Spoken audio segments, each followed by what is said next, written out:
St. John's! We are St. John's! We are St. John's! Knocked away. Great defense. Lead to Seeley.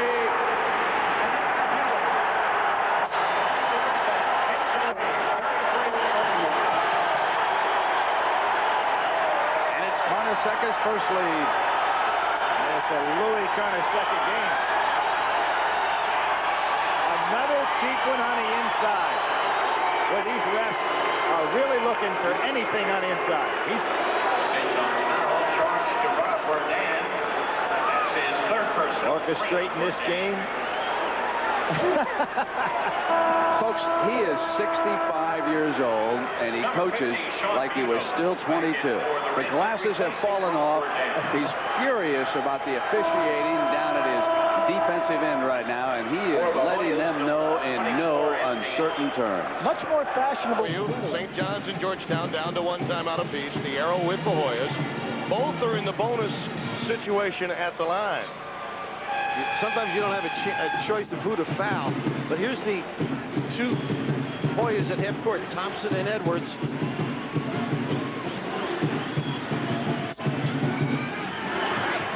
Thompson runs up, gets it back to Bryant. Dwayne is free. And he gets the foul. And uses 5 or 6 seconds.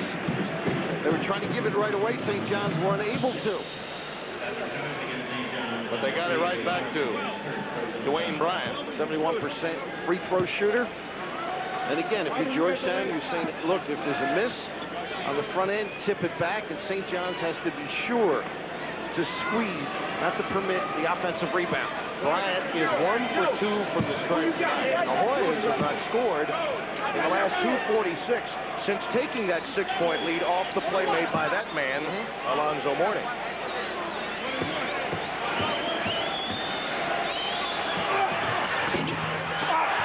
Mourning again, and he's stripped by Seeley. The Redmen have a chance. They have the 1 timeout remaining. Louis walks it for Harvey, takes it for 3. Who has done it again? Tillman bringing it up. It's over. The Redmen have worked the magic for the Leprechaun again.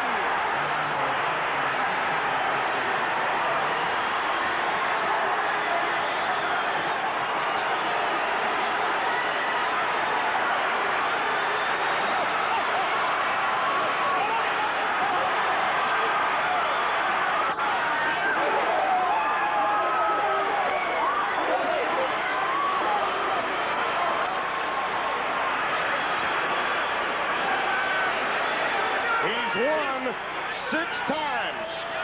The Hoyas have only lost 12 times in Landover. Half of them to little Louis, who's doing it the traditional way. From the Queens, New York, the Redmen.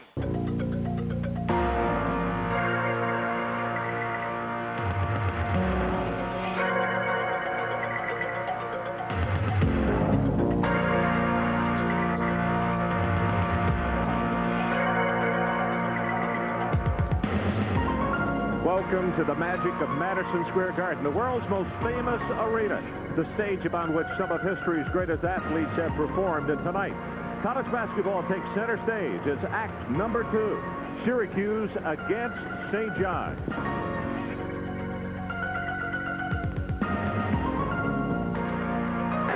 Now, the situation, as we said, Syracuse with no timeouts. Let's say the Redmen hit both of these right here, and it becomes a 5-point ball game. You come down if you're Syracuse, do you go for 3 again, or do you take it inside for the 2? I think you go for a good quick shot, but with the players out there, you almost know they're going to be looking for the 3. But I don't think it's necessary. If you can get a good quick shot because of the foul situation, take it inside, maybe try to get the conventional 3. In addition to maybe stopping the clock, because if the ball goes through the hoop, the clock doesn't stop like it does in the NBA. Stoller and that could do it, as Buchanan gets 4 points very quickly. McCorkle rattles it in and out.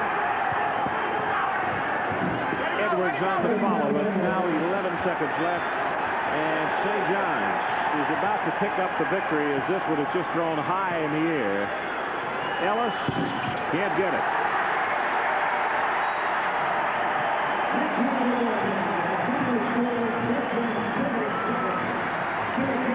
So Syracuse falls to 23-4. St. John's 9-6 in the conference as they won it 77-72. John, what a night in the Garden. Absolutely, Ron and Clark. Those streaks in the first half setting the stage. But the Redmen hang on and pull out the 5-point. Out of each possession. And then Buchanan came down the floor and hit a three-pointer for St. John's. It went up to an 9-point lead, 8-point lead, and that was it. That about sealed it again. You only get so many opportunities when you're on the road. And when those opportunities present themselves, you have to seize them. The Pirates did not, and St. John's able to coast to the victory. Inside a minute to play, down to 54 seconds. Kane, it's kicked back out to Chuck Sprawling, to Billy Singleton. And the ball goes out of bounds. It'll be St. John's ball with 44 seconds to go. Our infinity player of the game, that young man, Jason Buchanan of St. John's, 26 points, 13 for 13 from the line. The big three-pointer that just turned a 5-point game into an 8-point game, and from that point on, it was all downhill. You know, only 2 points away from his career high, which he got against Syracuse earlier this season. Jason Buchanan puts together a solid floor game for his Redmen today. All right, it'll be inbounded and out of bounds as Mullen tried to get it inbounds to Sean Muto. Now for St. John's, lots of substitutions coming in and out of the ball game as Louis substitutes liberally in the final seconds. Reach in foul, and David Kane will shoot 2 for St. John's. 41 and 7/10 seconds remaining. P.J. Carlissimo making the substitution as well here in the closing seconds. And it'll be a little night of celebrating for Lou Carnesecca, Clark. Certainly will be. And done here at home, Madison Square Garden, New York City. You know, that's You painted the picture. place to do it. And the only thing left to complete the picture was the W. That's only 41 seconds away. St. John's led at the half by 5. But over the last 10 minutes of this second half, they have just pulled away and are winning going away now by 22. Christ, a three-pointer, gets it. Doesn't get any easier for the Pirates as they travel to Pittsburgh to play the Panthers on Monday. And they're coming off of loss at Villanova the other day, and today they're playing out at California against UCLA. Well, that'll be a tough travel for them, for the Panthers to get back. Three-pointer, no. Rebound, Carnesecca. There's your time, down to the final seconds. Another three-pointer by Chris. He's hit 2 three-pointers in the last couple of seconds. But the ball game will end on this pass that's stolen by Carnesecca. And St. John's has given its player, its head coach, Lou Carnesecca, the 500th career win at St. John's University. Our final score, St. John's 81, Seton Hall 65. his career. Congratulations, Coach. 23 years to get your 500th win. How do you feel about it? You saw the way the kids play today. They played a great ball game. They really did. Just marvelous. How many more you got left in you? What do you think? One more? One at a time? One at a time. Slow and steady wins the race? I tell you what, kids were marvelous today. They certainly were. Congratulations. Thank you so much. All right. Lou Carnesecca, head coach of the St. John's Redmen. Winners 81-65 this afternoon. Your final thoughts, Clark Kellogg. St. John's was able to control the game because of their solid defense in the first half, and then good solid shot selection in the second half allowed them to just pull away and win it going away in the second half. 26 points for Jason Buchanan. Lou Carnesecca becomes the 30th coach in NCAA history to win 500 games. The executive producer of Big East Conference basketball is Tom McElroy. The coordinating producer is Terry Shin. Garden yesterday and watched as Lou Carnesecca became the 30th coach in college basketball history to win 500 games.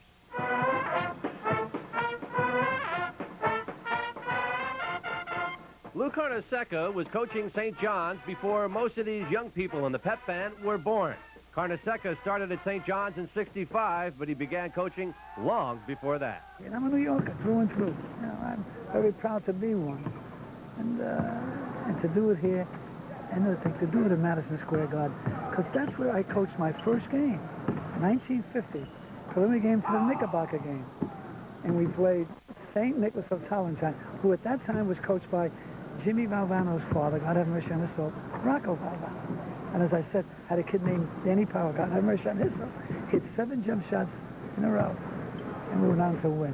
That's what Carnesecca's life's been about, winning. Over 200 victories in high school, more than 100 wins in the pros, and of course, 500 wins as the head man at St. John's.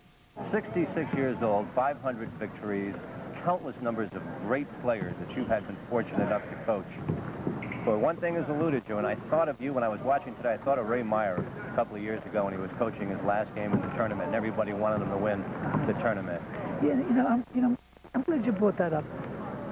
It would be wonderful to take it all. But if I don't, I still feel satisfied. I don't have to take home the chandeliers. Because a lot of guys who won that title were fired. Just think about that. So I was fortunate to be in the game for 40 years. You talk about 500, but you know, I'll go back. What about the kids that I coached in high school?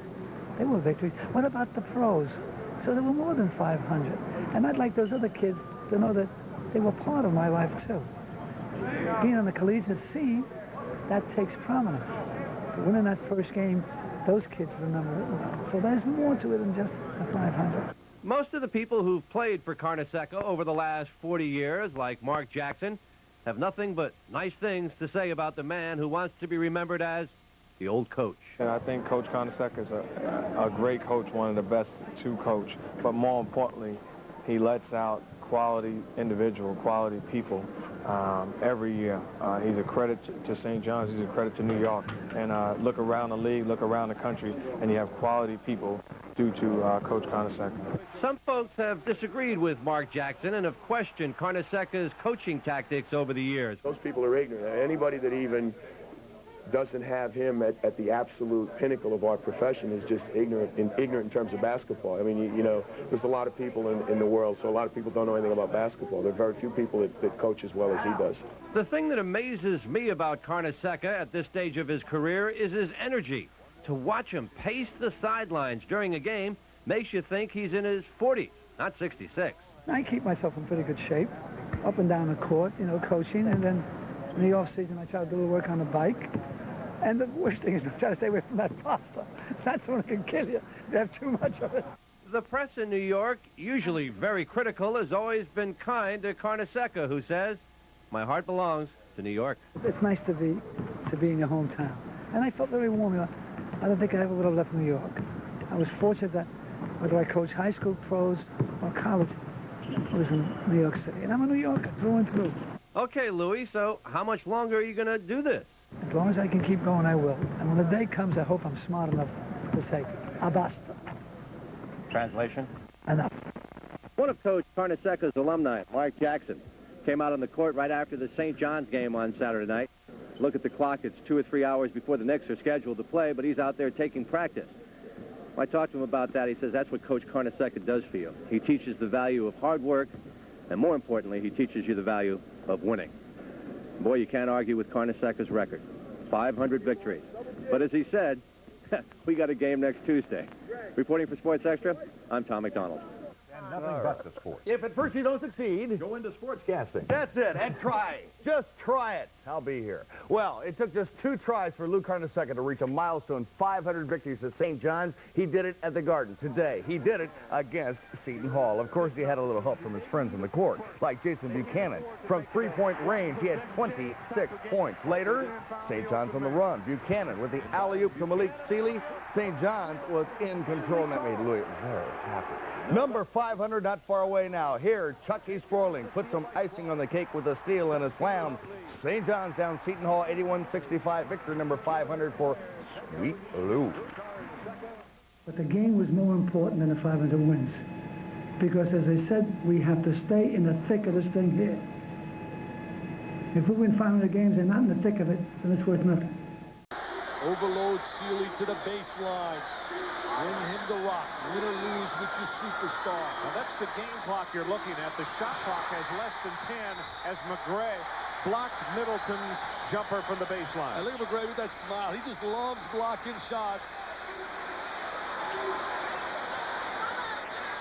8 seconds on the shot clock. 18.3 on the game clock. 1 point, Syracuse lead. He's got to come to the ball. Sproling for 3. He nails it. Sproling's found his stroke. 1 point game. They called it a 2. Murphy from the corner. Great rebound. On the follow. St. John's. St. John's hangs on. Celebration. 5 straight now for St. John's. Team was struggling earlier this year. Sproling hit a tough shot. You can't blame the Syracuse defense. I mean, that was a tough shot. Left-handed player. There's the clock winding down. Bringing the ball out. Almost had the deflection. 1 inch away from the W. 1 inch away from the W was Syracuse, Ron. 2-point shot, you can see, was just inside the line. Sproling has 18 points tonight. And watch this reaction when it goes down and when Syracuse does not score at the other end. He responded to the challenge. Sproling, look at Sealy. I mean, does he enjoy it? Malik Sealy gets the W over the Orange men. So a total of 3 points separating these two teams this year. They are 1-1 against each other. Wow. Couldn't ask for much more. Dickie enjoyed it tonight. Final score 63-69 for Dick Vitale. Ron Franklin saying so long. John Saunders, back to you. All right, Ron and Dick, thank you. Lamont Morgan lays it in at the other end. Saw Morning go to the bench. His night is through. 17 points. There's Chanel Scott with the exclamation point. 7 rebounds, 7 blocked shots for Morning tonight. And Scott saying to Sealy, you couldn't do it. I'll finish it myself. But as Alonzo went out, a fantastic season for him. And I just think when they retool and get themselves organized, they're going to be a tough out in the NCAA. Because of him. That three-pointer by Harrell just got the Hoyas to 49, so this will match the lowest point total ever by Georgetown in the Big East game. And Lou Carnesecca clinches a share of the Big East regular season title, and they storm the floor here at Madison Square Garden.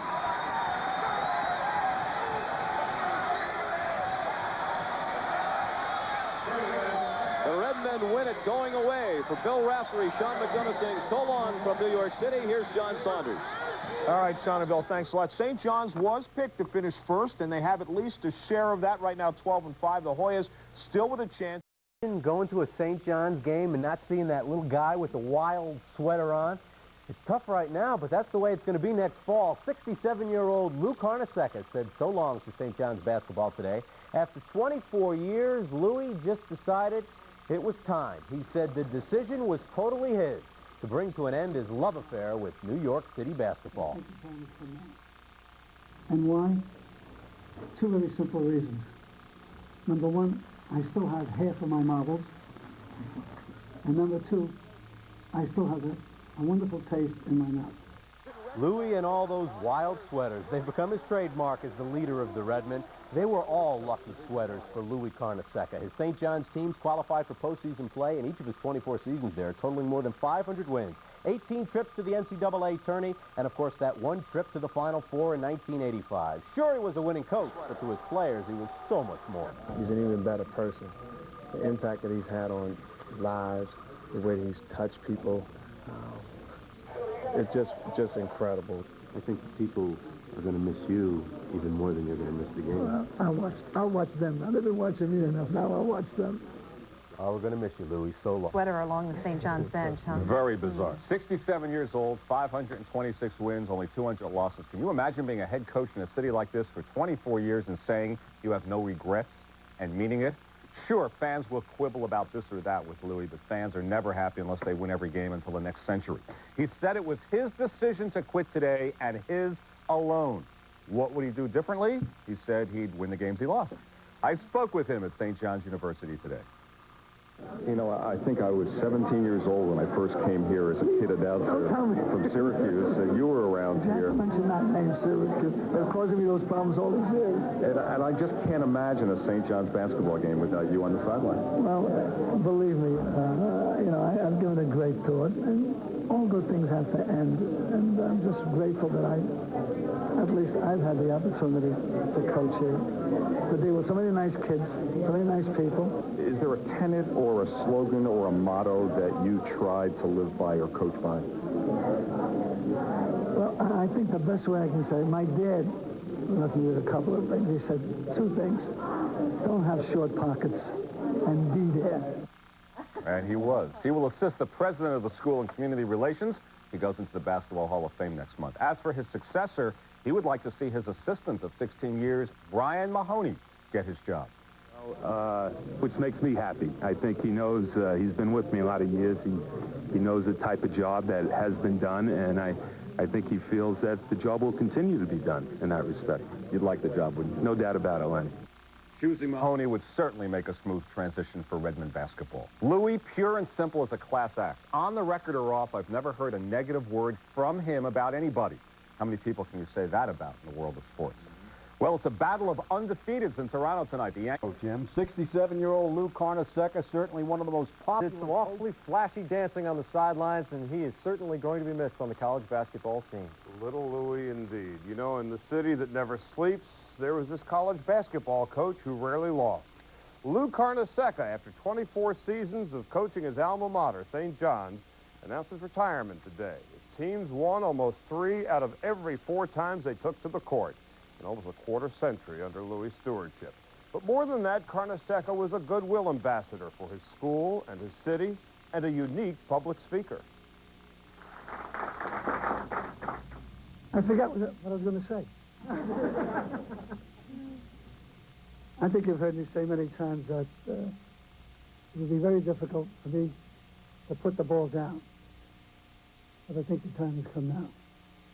And why? 2 very simple reasons. Number 1, I still have half of my marbles. And number 2, I still have a wonderful taste in my mouth about basketball. It has not been an easy decision. The decision has been all mine. Something that I wanted to do. That was Louis on tape this afternoon at his news conference. And this is Louis live from his office at Alumni Hall in Jamaica, Queens. Louis, Frank McGuire, of course, became ill last week with a stroke. Was that a signal to you at all? Frank and you, of course, good friends. No, of course not. Coach McGuire was my coach. No, I had spoken to him Wednesday before I went out to the Final Four. And really, I didn't suspect that he'd have this stroke. I knew he had fallen and his back was bothering. There's no way that I expect that. And then I get a call from Mary last Saturday that Coach McGuire had gotten a stroke, a very severe one. However, I'm very happy that he's on his way to recovery. Was that a signal to you, however, that maybe, hey, I'm not getting any younger either? Well, no, I never thought about it in terms of health. But I know that, you know, sooner or later, whether you enjoy it or not, all things come to an end. And I would rather, you know, go at a time where at least I had something to say about it. You were, of course, a New York native, born and raised, lived every one of those 67 years in the big city. You have seen so many coaches come and go. They all say how difficult it is to work and play in New York. What was the secret to your success? You were able to defy the odds. Charles, I don't know if it was so difficult to work in New York. I still think it's the greatest city in the world. I think the big thing about New York, at least I was familiar with the recruiting, with the media, with all the people surrounded, so many friends I have here. I thought it was a big, big plus, rather than start in an area where I didn't know anyone. So I consider it a big plus, and I consider myself very fortunate in that I was able to coach high school here, coach professional ball with the New York Nets, and of course at St. John's. You, of course, are working hard to get your assistant, Brian Mahoney, to replace you. You think you're going to be successful? Listen, I said that before. There's no doubt who I want to succeed me. And I'm quite sure that that our people will give Brian every consideration. I'm sure of that. Finally, there are those coaches who say it's nearly impossible now to run a clean program and succeed in college basketball. Yet, obviously, you've done that. It's been a clean program for your quarter century there. What do you tell those people who say you can't get it done unless you take those shortcuts? Charles, I think athletics is nothing but a cross-section of society. I think most of the people on this earth are good people. If they weren't, you couldn't live. Maybe there's 4 or 5%, and I'm just taking that at random. The majority of people in athletics try to do a good job. So I think that's my answer. Those people think that athletics are corrupt. Well, this is one of the good people of sports, despite those sweaters. Louis, thanks. We're going to miss you, pal. Okay, Charles. Thank you, Lou Carnesecca, and we will have more on the remarkable career of Lou Carnesecca a little bit later on this edition of Sports Center. Jack? Charles? Lou Carnesecca rarely, if ever, looked any of his players in the eye, unless, of course, they were sitting down, and that's because most of his players were at least a foot taller than this giant of a man who never played above junior varsity level. But Louis coached at the Hall of Fame level. Lou Carnesecca is going to be inducted into the Basketball Hall of Fame next month. The 5'7" Carnesecca, with his colorful sweaters and those uniquely Louis gyrations, was as much a part of New York as the concrete landscape of skyscrapers. He's been king of the hill, #1 for a quarter century in the city in which he was born and raised, and lived his entire 67 years. Carnesecca was a student at St. John's and became an assistant under Joe Lapchick in 1957. And when Lapchick retired in 1965, the Carnesecca era was underway. But he left the Johnnies in 1970 to become head coach of the New York Nets of the old ABA, where he had only one winning season in his 3 years as a pro coach. Louis returned to the Redmen in 1973, where he's been ever since. His 24 years as head coach at St. John's is the 7th longest tenure for any coach at any school of all time. Carnesecca took his team to the NCAA tournament more than any other coach, with the exception of 2 men who've had arenas named after them. While Louis' teams have made it as far as the Final Four only once, he has also averaged almost 22 wins a year. Carnesecca has always said the fun part of his job wasn't necessarily on the sidelines in game situations, but rather at practice, where Louis was always the teacher. I went to St. John's as a young man that really was naive towards a lot of different things, but he molded me. He taught me a lot. Taught me a lot about basketball, but more importantly, taught me a lot more about life and how to accomplish your goals and how to dream. What makes Carnesecca's .725 winning percentage all the more impressive is that in his quarter century at the city school, never once was there even talk of an NCAA probation. Carnesecca kept his program clean, and the affection for his players, and they for him, was always at the forefront and always genuine. See, that's something I don't know how much I'm going to miss. I have to be quite honest about that. But I'll be coaching a few all-star teams, you know, and I'll still watch every game.